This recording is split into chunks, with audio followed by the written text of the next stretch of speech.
اور مدینے کا عمرہ آپ سب کو مبارک۔ یہ مدینے کا عمرہ تھا جو آپ کو صرف 2 رکعت نفل ادا کرنے کے بعد اللہ رب العزت نے عطا کیا۔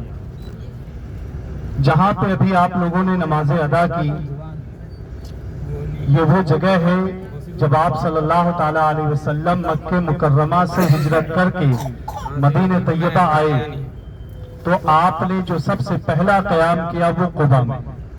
تقریباً یہاں 14 یا 16 دن رکنے کے بعد، مسجد قباء کی بنیاد رکھنے کے بعد، اس کے بعد آپ یہاں سے مدینہ گئے۔ جب آپ یہاں سے مدینہ جانے لگے تو جو یہاں کے صحابہ تھے وہ انصار تھے۔ انصار کہتے ہیں مددگار کو۔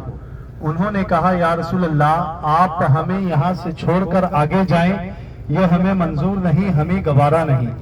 آپ کے ساتھ جو مہاجرین آئے ہیں ہم انہیں اپنی دولت میں سے آدھی دولت دے دیں یا رسول اللہ، لیکن آپ یہاں سے آگے نہ جائیں۔ آپ نے فرمایا بے شک ایک مومن کا رشتہ دوسرے مومن کے ساتھ ایسا ہی ہے جیسا وہ اپنے بارے میں خیال رکھتا ہے، جیسا وہ اپنے بارے میں سوچتا ہے، اسی طریقے سے وہ اپنے دوسرے مومن بھائی کا بھی خیال رکھے اور اس کے بارے میں سوچے۔ اور آپ نے فرمایا کہ یہ میری اونٹنی جس جگہ پہ جا کے بیٹھے گی میرا مقام اسی جگہ پہ ہوگا۔ تو آپ صلی اللہ تعالیٰ علیہ وسلم کی اونٹنی جس کا نام تھا قصبہ، جب وہ یہاں سے چلی تو جہاں آج مسجد نبوی شریف بنی ہوئی ہے وہیں پہ گھر تھا حضرت ابو ایوب انصاری رضی اللہ تعالیٰ عنہ کا، جن کے دروازے کے پاس وہ اونٹنی جا کر کے بیٹھی۔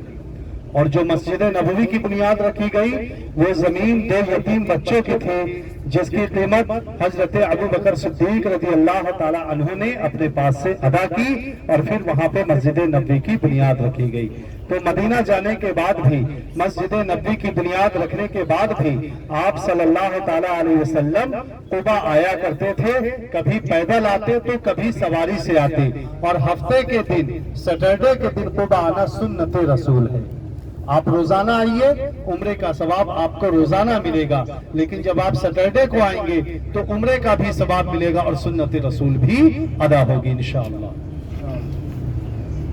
کتنی رحمت، کتنی برکت اللہ پاک نے مدینہ پاک میں رکھی ہے کہ مکہ جاتے ہیں عمرہ کرنے کے لیے تو کم سے کم 3 سے 4 گھنٹے لگتے ہیں، اور جب عمرے کے ارکان پورے ہوتے ہیں اس کے بعد رب کی بارگاہ میں ہاتھ اٹھا کر رو رو کر کے دعا کرتے ہیں اللہ میرے اس عمرے کو قبول فرما۔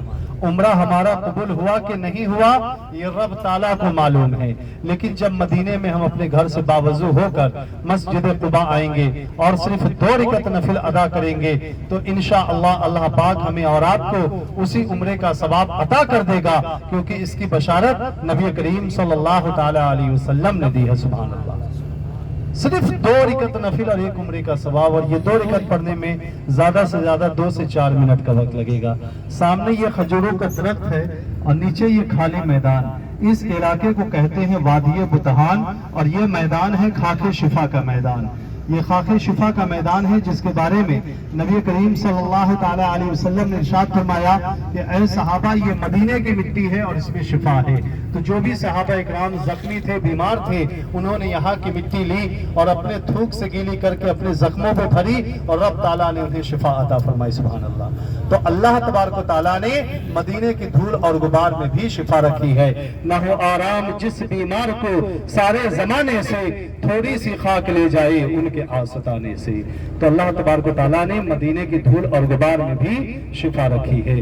اس پورے علاقے کا نام قباء ہے جہاں پہ ابھی ہماری گاڑی چل رہی ہے۔ یہ دیکھیں آپ کے رائٹ میں وہ جالی دکھ رہی ہے آپ کو، ایک کونے پہ پیلی بلڈنگ کے پاس جالی گول دکھ رہی ہے نا؟ جالی دکھ رہی ہے براؤن کلر کی جو جالی ہے، وہ جالی کے نیچے ایک کنواں ہے، وہ کنویں کے اوپر وہ جالی بنی ہوئی ہے، دکھ رہی ہے نا؟ سب کو دکھ؟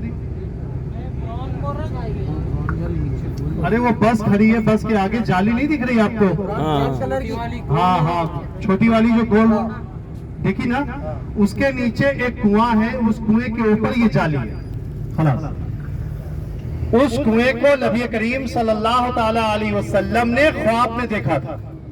اور اگلی صبح آپ کچھ صحابہ اکرام کے ساتھ یہاں آئے اور اس کے اندر آپ نے اپنا لعاب دہن ڈالا اور شہد ڈالا اور آپ نے فرمایا کہ یہ جنتی کنواں ہے، اور حضرت علی رضی اللہ تعالیٰ عنہ سے آپ نے وصیت کی کہ جب میں دنیا سے جاؤں تو اسی کنویں کے پانی سے مجھے غسل دینا، سبحان اللہ۔ تو 7 مشکیجے پانی حضرت علی رضی اللہ تعالیٰ عنہ اپنے کندھے پہ یہاں سے مدینہ لے کے گئے تھے نبی کریم کو غسل دینے کے لیے۔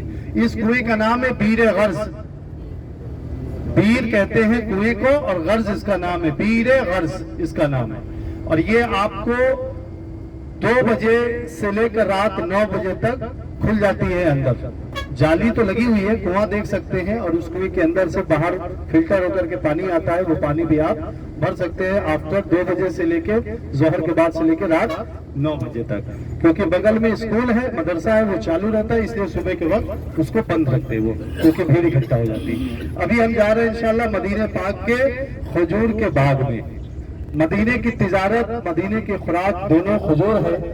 کھجور کئی قسم کی، کئی کوالٹی کی ہوتی ہیں، لیکن 2 کھجور ایسی ہے جس کا ذکر ہمیں حدیث پاک سے ملتا ہے۔ ایک اجوا، جس کے بارے میں نبی کریم صلی اللہ تعالیٰ علیہ وسلم نے ارشاد فرمایا کہ اجوا کھجور کے 7 دانے جو شخص صبح خالی پیٹ نہار پیٹ کھائے گا اس دن اس کے اوپر جادو اور زہر کا اثر نہیں ہوگا، سبحان اللہ۔ یہ اجوا کھجور کی تاثیر ہے، اس کی طاقت ہے۔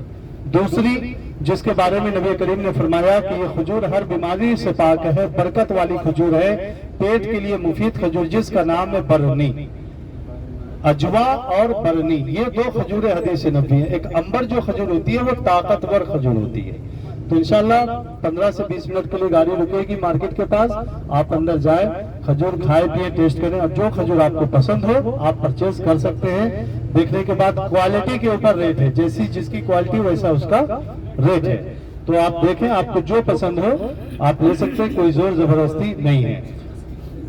سامنے جب گاڑی ٹرن ہوگی تو آپ رائٹ میں دیکھیں گے ایک پہاڑ ہے،